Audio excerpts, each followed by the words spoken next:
to flash.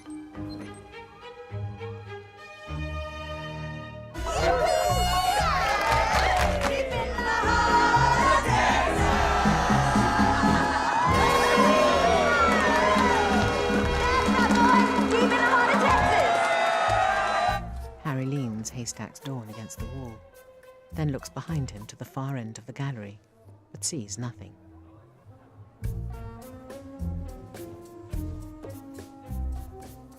Assuming I close this deal, may we conclude yours as well? The painting arrived, yes? Oh, Harry told you he was going upstairs to take a look at it. No, he couldn't have my securities on, you see. Your security? Yes, it's quite an ingenious system. I dreamt it up myself. I hope he's not stupid enough to have gone up there. Then again, we are talking about Dean. Seen from the far end of the gallery, Harry is standing with the money in his hands. Alerted by something, he looks round again and sees Lionel's leonine ginger cat standing at the far end. It pads away. The cat reappears.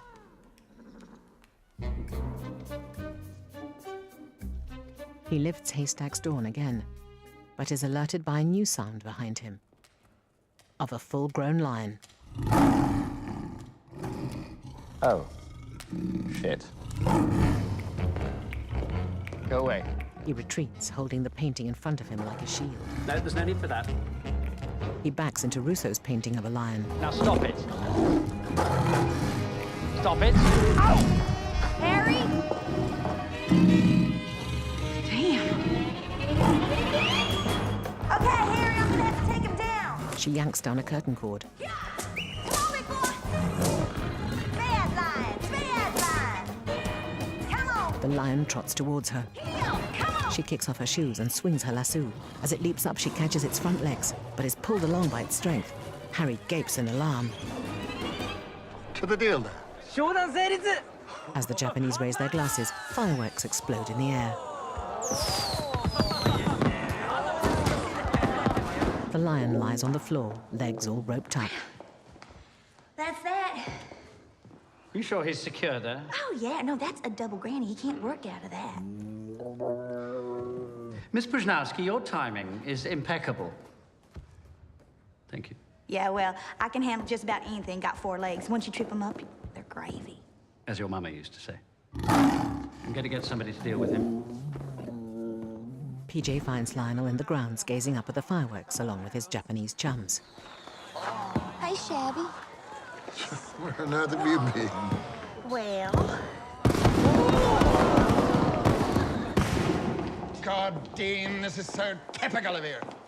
What on earth were you doing, larking about up here, creating a nuisance? More than a nuisance, a bloody dangerous situation. PJ could well have been mauled, and all to no end. I'm sorry, sir, but you can hardly say to no end. It is my job, after all, to ensure the integrity of the collection. Sorry, Dean, it isn't your job.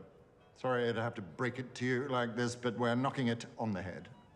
I have a new man, you see. It was a bloody chore hiring him. I had to advance him 2 years' salary. Zeidenweber? Zeidenweber. The man himself enters the gallery. Bald, mustachioed and bearded with bushy black eyebrows and heavy-rimmed specs, Martin produces a magnifying glass. I am pleased to inspect. Inspect, yes, fine, but I hardly think you're the right Stand person to down, authentic- Dean. Martin raises his eyebrows and purses his lips. Lionel nods to him to begin. How does it look, Martin? What do you say? Harry comes to stand behind PJ as Martin begins in the left-hand corner of the painting. Yeah, almost incredible. Almost incredible. But...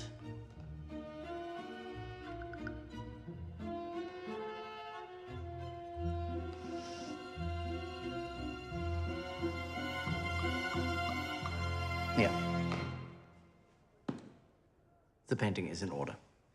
It's beautiful, isn't it? Mm-hmm. The brushstrokes, the impasto, everything is just quite the way it should be. And there are certain things, you know, that you cannot phony up. Gross depiction, maybe, but the finer fingerprints and technique, no, absolutely not, you cannot. No, I mean, this is, I have to say, really quite bloody marvelous. This is authentic. Now, you can do tests until your testicles are cerulean blue, but there is no doubt in my mind. Well, all right then. Bollocks. I beg your pardon? Bollocks. Excuse me?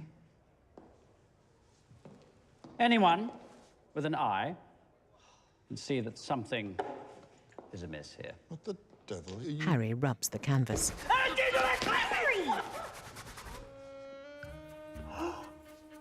Fake. The impasto is a caricature of Monet's actual brush handling, which was infinitely more subtle. And as far as I'm aware, Monet never painted over a rather hackneyed portrait of... The Queen. Martin buries his face in his hands. Martin. I'm disappointed.